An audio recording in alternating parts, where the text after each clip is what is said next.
En soi, c'est une bonne idée. Faire en sorte que les enfants qui sont en institution se retrouvent dans le milieu classique, qui sortent du côté spécialisé pour être sur le côté ordinaire, pour leur permettre justement d'évoluer au sein de l'ensemble de leur père, justement, pour évoluer justement, contrairement à notre petite école de mer, pour pouvoir grandir et être confronté à des choses différentes. C'est une bonne idée sur le papier.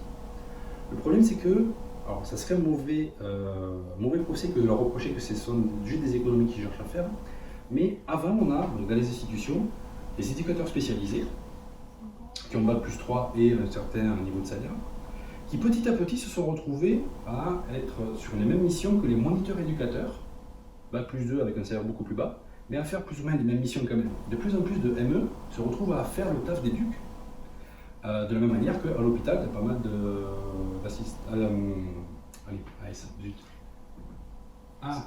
Aides-soignants, merci. Aides-soignants qui font le taf des infirmiers. C'est le cas. Quand j'ai fait l'école d'infirmier, j'en ai vu.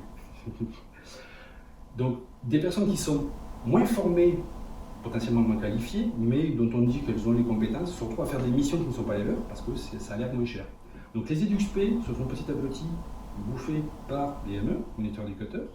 Les enfants, comme on les met à l'école, avec des AVS et des AESH beaucoup moins chers, on n'a pas de formation que les ME, ça fait ça. Et petit à petit, on a encore un autre glissement qui se fait avec les services civiques, qui à l'école se retrouvent, alors que c'est même pas un emploi, service civique, à faire des missions d'accompagnement d'enfants en situation de handicap. Alors, si on suit sur le papier, non. Les missions, la fiche 11, si je me souviens bien, des missions de service civique, stipulent bien dans quel cadre les services civiques peuvent intervenir auprès des enfants en situation de handicap. Toujours en binôme avec un AESH, qui va être un petit peu le chef du service civique.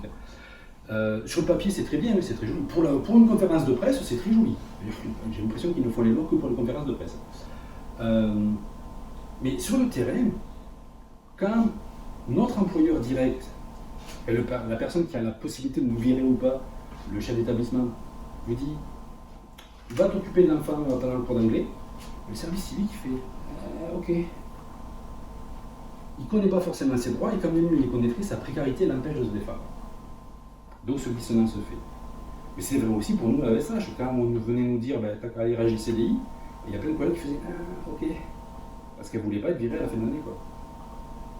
Donc le fait de connaître sa place, de connaître la loi, c'est pas suffisant, il faut en plus avoir le courage de faire les choses, et le courage, on n'aura pas forcément quand on est seul, parce que quand on est seul, on est isolé.